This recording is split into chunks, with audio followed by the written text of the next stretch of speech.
You're not eating. I'm eating. You've moved the same piece of galbi around your plate 4 times. I'm appreciating it first. He smiled. The whole table smiled. That was the thing about the Lim family. They moved together, like a current you didn't notice until you were already in it. This was her 3rd dinner in the Lim family mansion in northern Seoul, and Reyna had already memorized the table. Chairman Lim at the head, silver-haired and immovable, a man who communicated primarily through silence and the slight repositioning of his hands. He had looked at Reyna exactly once when she sat down, a single unhurried assessment that started at her face and ended somewhere around her posture. And then he had returned to his food, as though she had passed some private evaluation she hadn't been told she was taking. Taesang to her left, performing attentiveness with the precision of someone who had rehearsed it. 2 family associates whose names she had been given and already forgotten. And across the table, saying nothing, eating almost nothing, watching everything, Ryu Haejun, Taesang's younger brother. He had been introduced to her in 11 words on her first evening. This is my brother Haejun. He handles things for the family. No elaboration. No warmth from either of them in the direction of the other. She had filed it away and moved on. Now she looked at him, and he was already looking at her, which meant she had no time to pretend she hadn't looked first. He held her gaze for one flat, unreadable second, then back to his plate. She picked up her galbi and ate it deliberately. The mansion had been the first surprise. Not its size. She had expected something grand. And grand it was, a compound in a gated northern neighborhood where the trees were manicured and the silence was the kind that cost money. The surprise was the cold of it. Not temperature. Something under the surface of every beautiful room. A chill that had nothing to do with the air conditioning and everything to do with the way people moved through it. Carefully, quietly, aware of something she hadn't been briefed on. Reyna had come to Seoul 14 months after meeting Lim Taesang at an international trade conference in New York. He had walked up to her at the cocktail hour and said he had read her firm's position paper on cross-border arbitration and found it genuinely brilliant. She was used to men leading with compliments that had nothing to do with her work. That one caught her off guard. They talked for 2 hours. He called her 3 days later. By month 4, she was flying to Seoul for long weekends. By month 11, he had asked her father for a conversation, and her firm had quietly encouraged what they were already calling a significant relationship. She had told herself this was practical. Smart. 2 professionals building something with shared foundations. She had believed it more than she should have. The wedding was in 6 weeks. After dinner, the family dispersed with the efficiency of people who had better things to do than sit together. Taesang took a call in his study. Always a call. Always the Gangnam Tower. Always something urgent that he handled in a low voice behind a closed door. The chairman retired without a word to anyone. 2 security, men falling into step behind him with the practiced invisibility of people paid not to exist. The associates left. Reyna stood in the entrance hall with her heels in her hand and looked at the corridor that led to the east wing, where her suite was, and the one that led west, where a door at the end sat permanently closed. She had asked Mrs. O about it on her first morning. Mrs. O was the housekeeper, small, impeccable, a smile that arrived on schedule and never fully reached her eyes. She had said the west wing was under renovation. Then she had offered Reyna tea and steered her so smoothly toward the kitchen that it took a full hour for Reyna to register. She had never actually answered the question. Alana had made Reyna good at noticing when she wasn't being answered. Seoul was making her better. She was halfway down the east corridor when the feeling started. Not fear exactly. She was too disciplined for free-floating fear. More like the particular alertness she got in a deposition when a witness said something technically true in a way that was designed to be misleading. Her body knew before her brain named it. She stopped. The corridor behind her was empty. Of course it was. She went to her room, washed her face, stood at the window looking at the Seoul skyline burning orange and white against the dark, and told herself to stop being dramatic. She was in a beautiful house. She was engaged to a powerful man. She had worked her entire life for exactly this kind of open door. She got into bed at 11. At 2 in the morning, she heard footsteps in the corridor outside her room. Slow, deliberate, the particular weight of someone who walks like they own every floor they step on. They stopped outside her door. Not briefly, For a full 4 or 5 seconds, she counted, staring at the ceiling, not breathing. Then they moved on. She lay still for a long time after that. In the morning, the mansion was immaculate and bright, and Mrs. O had prepared a full Korean breakfast. Doenjang jjigae, rice, small banchan dishes arranged with quiet precision. Reyna sat down and ate everything, because her mother had raised her to eat what was put in front of her, and because she needed to think. She was reaching for her second cup of barley tea when she heard someone else come into the kitchen. She didn't have to look up to know who it was. The room changed when Haejun entered it.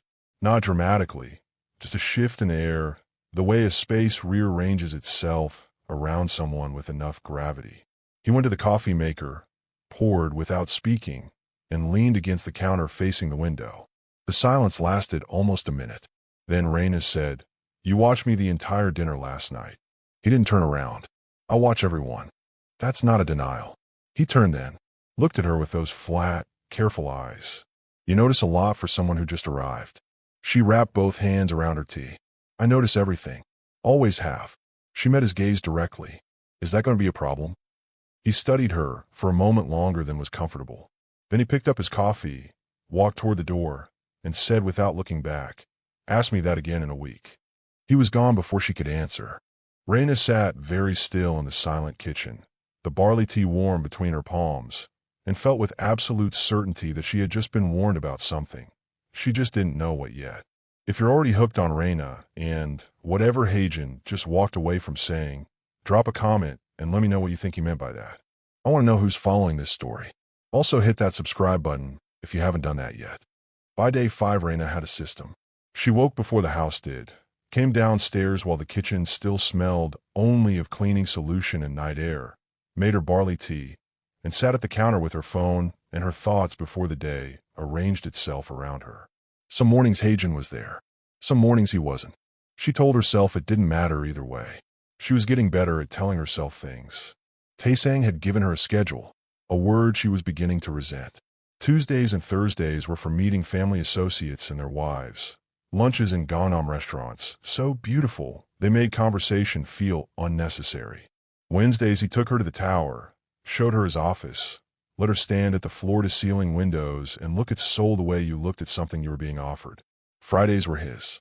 Long calls, closed doors, the quiet efficiency of a man managing an empire she was only permitted to see the surface of. The weekends were hers. That was where she breathed.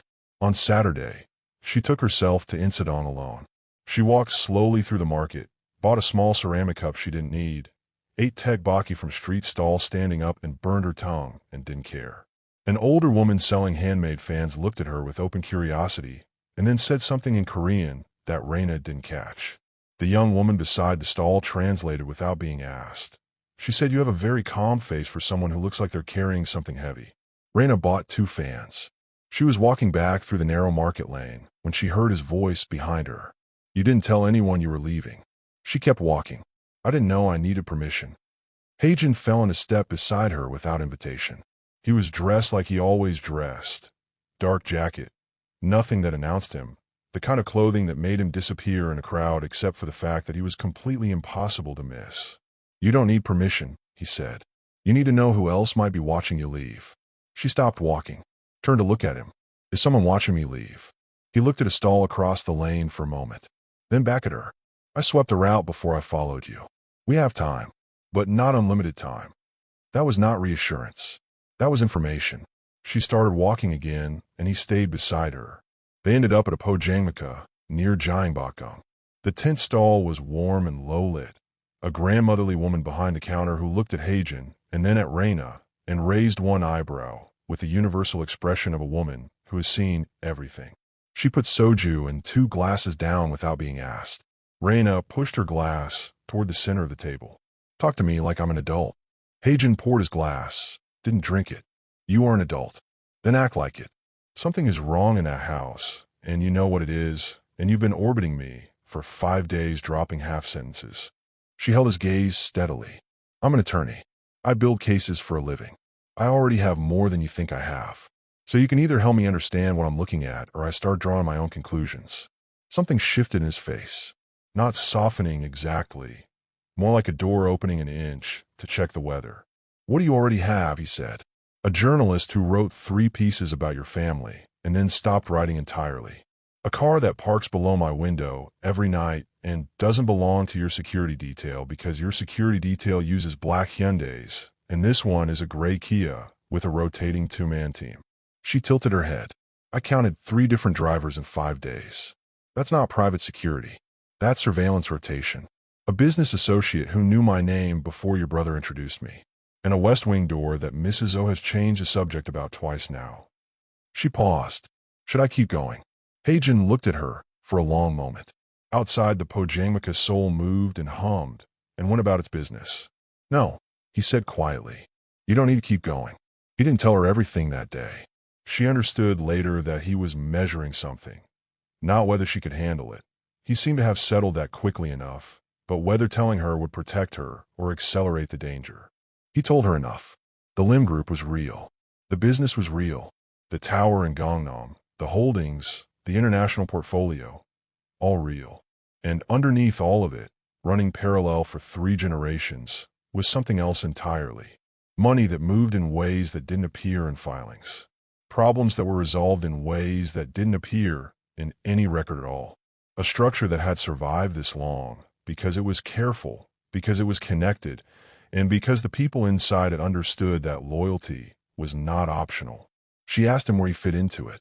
He said he was the part that stayed in the dark so the rest of it could stay in the light. She sat with that. The grandmother behind the counter refilled the soju without looking at them. Why are you telling me this? Reyna said. He turned his glass slowly on the table. Because Taesang didn't bring you to Seoul to marry you. The air between them went very still. He brought you here because an American fiancé with no Seoul connections makes this family look clean while a financial crimes investigation circles their accounts. His voice was even factual, almost gentle in the way that very difficult truths sometimes are. 2 investigators. One from Korea's Financial Intelligence Unit. One from an International Assets Division. They have been building a case for 18 months. I know this because I have a source inside the unit. Someone who has been feeding me information for 2 years. Someone who wanted out of the family operation long before I did. He stopped. Let that land. Taesang knows the case is close. Your engagement announcement was timed specifically to generate favorable international press before it goes public. You were selected. Your background was vetted. Your firm's international profile made you useful. He paused. You were not chosen because he loves you. Reyna did not look away from him. She did not cry. She breathed once, slowly, the way she breathed before cross-examination she had been preparing for weeks. Then she nodded, the small precise nod of someone confirming what they already half knew and had been hoping was wrong. Haejun watched her absorb it. His expression was unreadable, but his eyes were not. There was something in them she hadn't seen before. Something that looked, very carefully, like respect. She picked up the soju glass she'd pushed away and drank it in one clean motion. All right, she said. Outside the Pojangmaka, across the street, the gray Kia sat at the curb. Engine off. Occupied. She hadn't told anyone where she was going today, but someone had known anyway. She didn't sleep that night either. Not from fear this time. From calculation. Reyna lay on top of her covers fully dressed until 2 in the morning and worked the problem the way she worked every problem. Methodically, without sentiment, starting from what she knew and building outward. What she knew. Taesang had chosen her deliberately. Her profile, her firm's visibility, her American passport, her absence of soul connections. She was a prop in a performance designed to make a criminal family look internationally legitimate during a financial investigation. She had flown 11 hours and upended her entire life to be a human shield. What she didn't know yet, the full shape of the investigation. How much danger she was actually in versus how much danger she would be in the moment she tried to leave. What she had, 6 days of observations, a source inside the financial intelligence unit that Haejun had just told her about, and the man himself, a person who had every structural reason to protect his family and was choosing not to. She wasn't sure what to do with that last part yet, but she was thinking about it. In the morning, Taesang came to breakfast for the first time all week. He was warm in that deliberate way she was learning to read, the version of him that appeared when something needed managing. He sat close to her, touched her hand twice, told her she looked beautiful in that particular tone men use when they want you focused on the compliment and not on the conversation. I thought we'd move the engagement dinner up, he said. 3 weeks from now instead of 6. Fewer complications with the family calendar. She looked at him. That's quite a change. Things move quickly here. He smiled. You'll learn to love the pace. She smiled back with everything except her eyes. I'm sure I will. After he left for the tower, she went upstairs, sat on the edge of her bed, and texted the number Haejun had quietly given her the evening before. One line. He moved the engagement dinner up. The reply came in 4 minutes. I know. Don't react. Act normal. I'll come to you tonight. She stared at the screen for a long time. Then she put her phone in her pocket and went back downstairs and ate the rest of her breakfast and complimented Mrs. O on the Mayak guk because it was genuinely extraordinary and because composure was the only armor she had right now and she intended to wear it well. Haejun came to her door at 10 that night. He didn't knock loudly. A single quiet rap, the kind that only reaches the person it's intended for. She opened the door. He was in the dark hallway in a black jacket, and he looked like he hadn't slept in longer than she had. Not in the room, he said. They stood in the garden. The September air had gone cool, and she had pulled a wrap around her shoulders, and she could see her breath in the faint light coming from the house. He stood with his back to the building, so he could see the garden entrance, and spoke in a low, unhurried voice. There are documents in Taesang's study. 3rd drawer of the cabinet behind his desk. Financial transfers. Names, dates.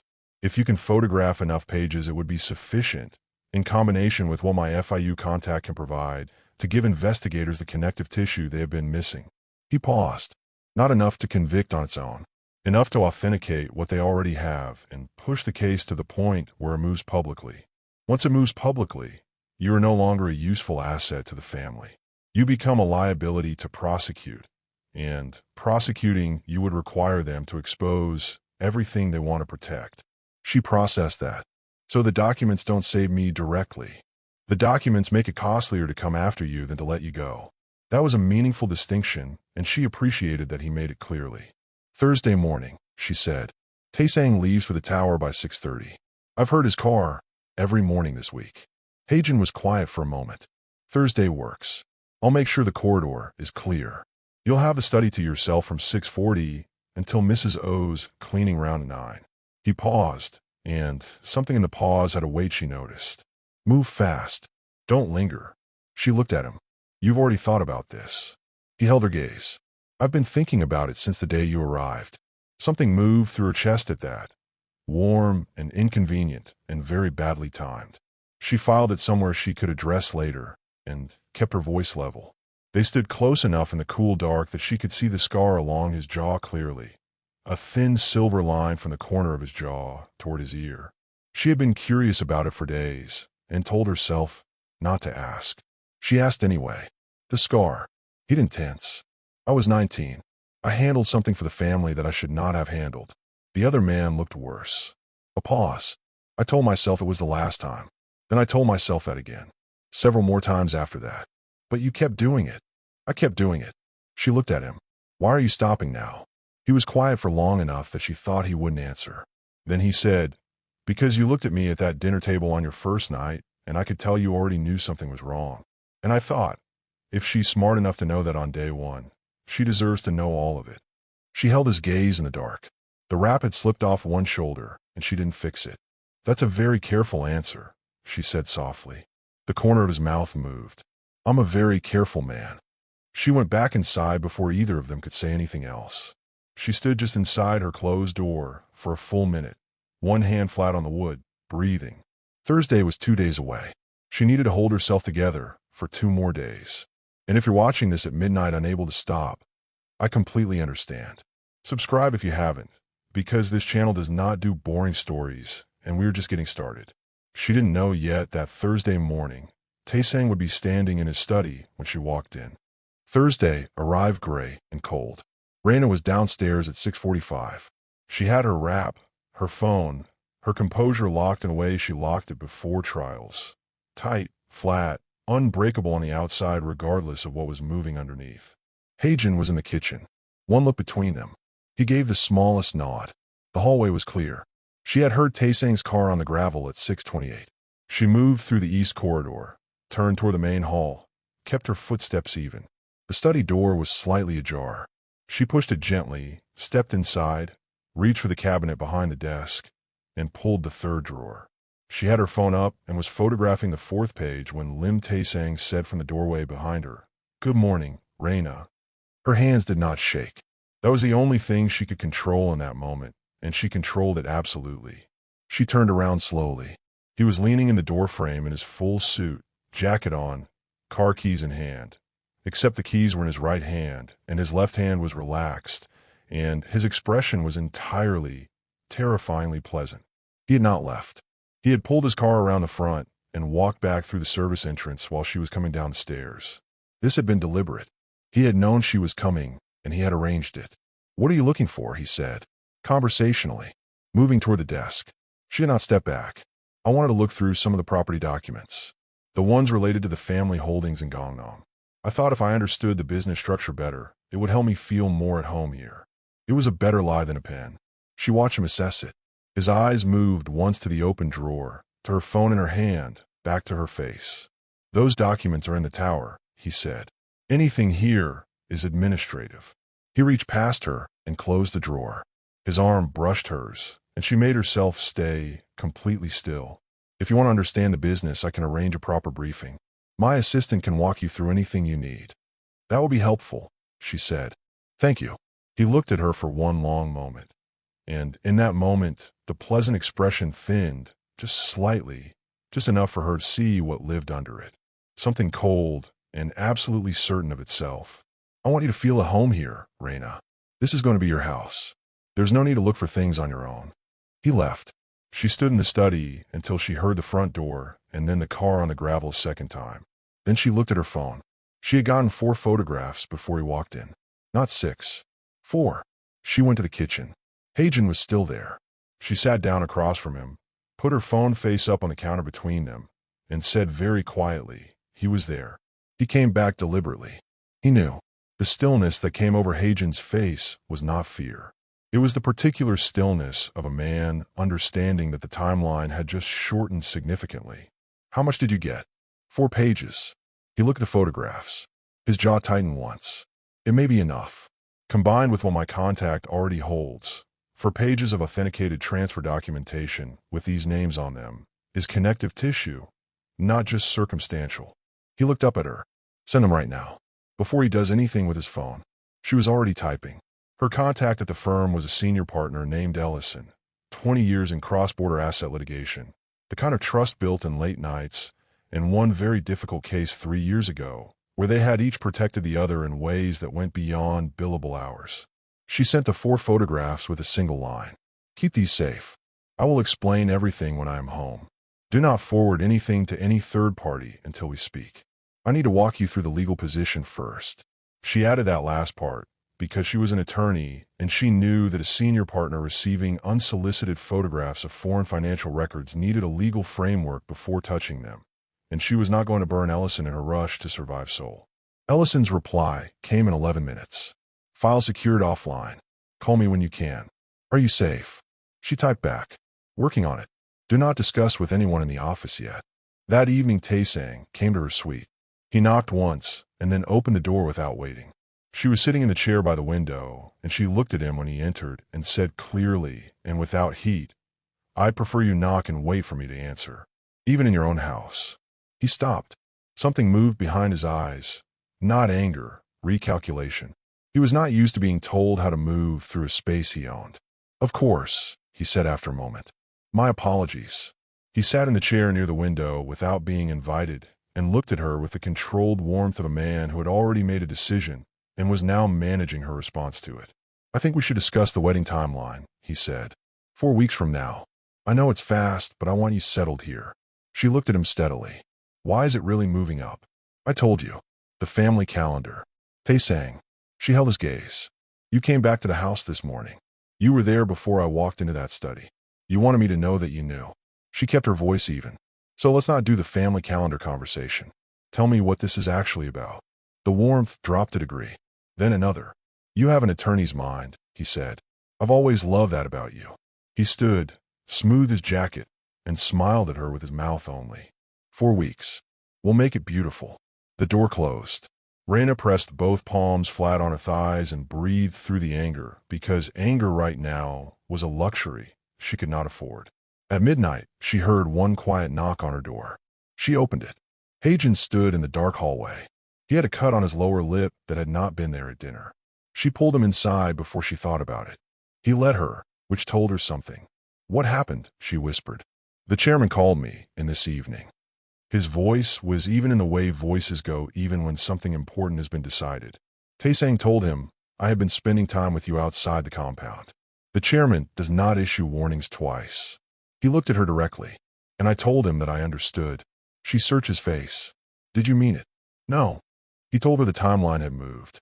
She needed to leave in the next 36 hours. He had a contact, a man who owed him the kind of debt that did not appear on paper, who could move her exit through a route the compound surveillance did not cover. She would need one bag, everything irreplaceable, her passport, her laptop, nothing that required checking at the airport. Her other luggage she should leave in her closet fully arranged, clothes hung, nothing disturbed, so that when Mrs. O came through in the morning it would read as a normal night rather than a departure. 36 hours, she said. Day after tomorrow. 4 in the morning. She nodded.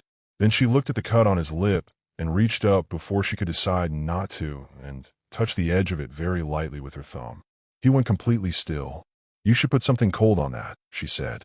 He caught her hand, not pulling it away, just holding it there, his fingers around her wrist, his eyes on her face. They were close in the low light of her suite, and the Seoul night pressed quiet against the window, and neither of them moved for a long moment. Then he set her hand down carefully at her side. "Day after tomorrow," he said. "Be ready." She would have said something else, but she heard footsteps in the corridor, not stopping, just passing, and he was gone before they reached the door. She stood alone in her room with her pulse and the dark and the absolute knowledge that whatever this was between them, it was the most honest thing that had happened to her in the city. And somewhere on the other side of the compound wall, the gray Kia changed drivers at midnight. Right on schedule. The last morning came in quiet. Reyna was packed before 3:30.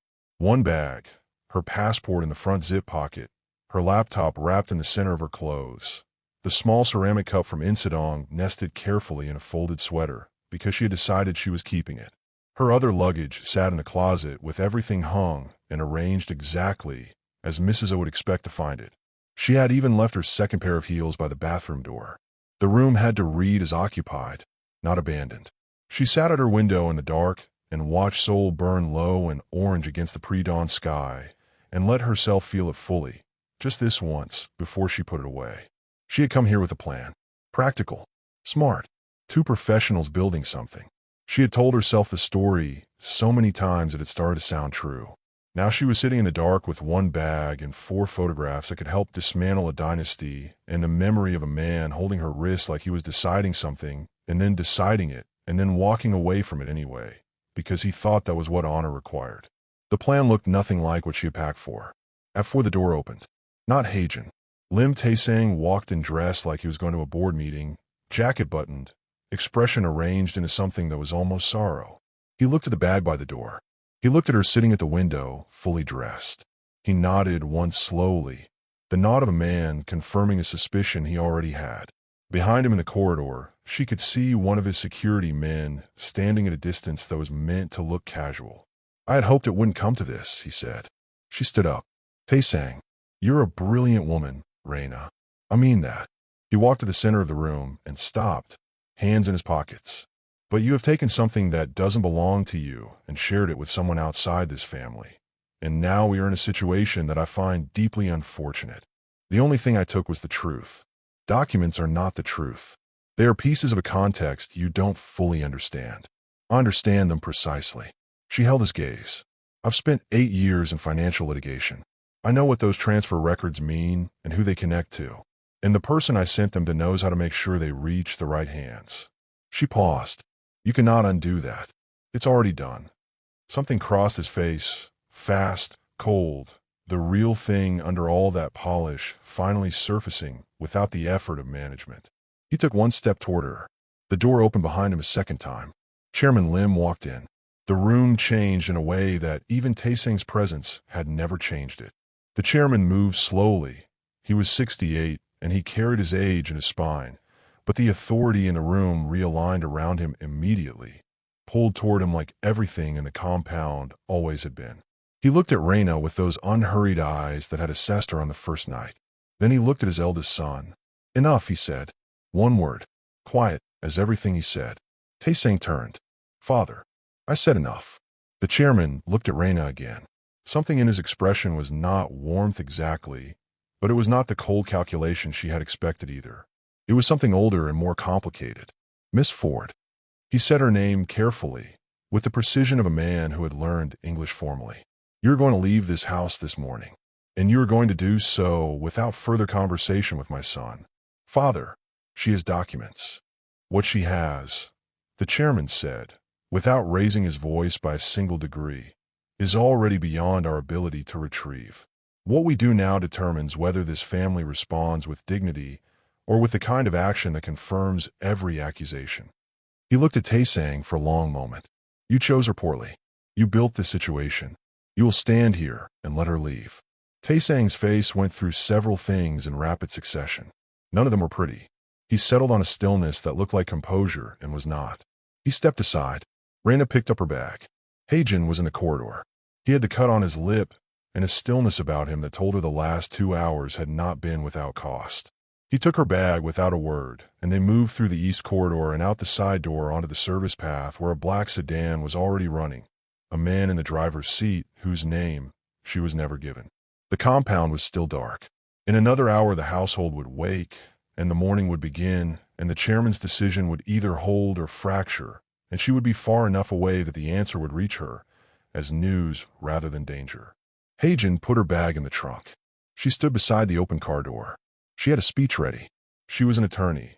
She always had the words.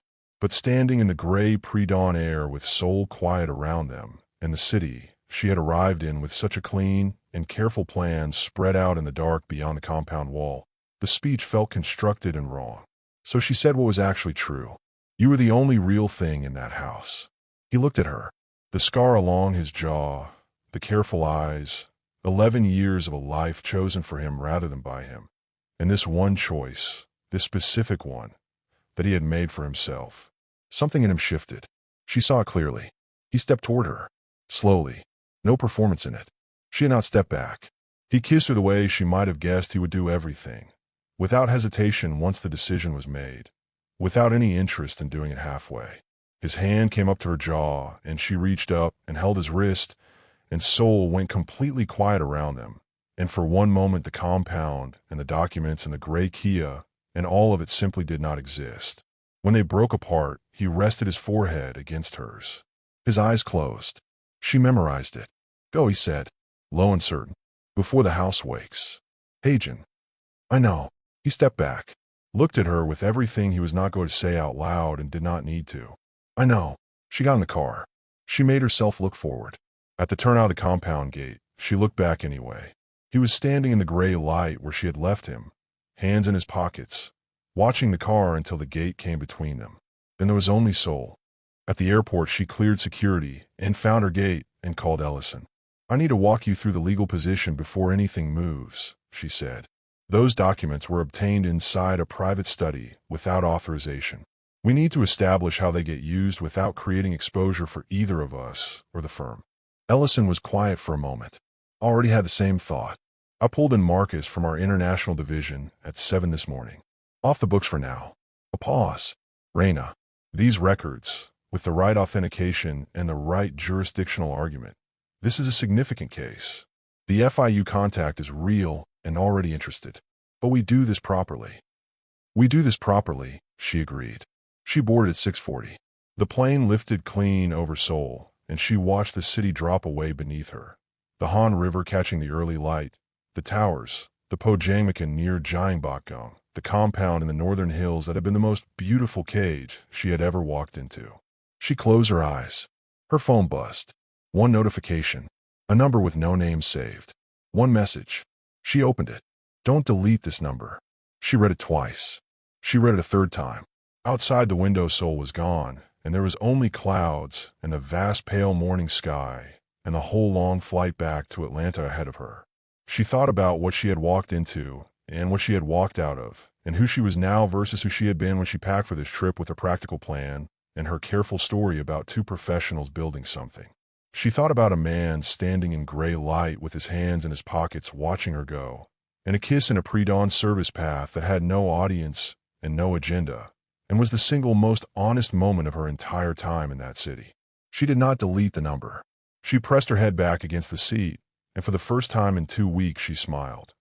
Not the managed smile, not the composed smile she had worn like armor through every dinner in that cold and beautiful house. The real one. Some exits are also arrivals. Reyna Celeste Forde went to Seoul to become someone's strategy. She left as the reason the whole board flipped. The Lim Group's exposure was already in motion, handled properly, handled legally, by people who knew exactly what they were doing. And somewhere below in the city she had just left, a man with a scar on his jaw was standing at a compound gate, deciding what comes next. If you want to know what he decides, you already know what to do. Subscribe and stay close, because something tells me Haejun is not the kind of man who sends one message and then waits quietly. And Reyna Celeste Forde is not the kind of woman who lands in Atlanta and forgets Seoul.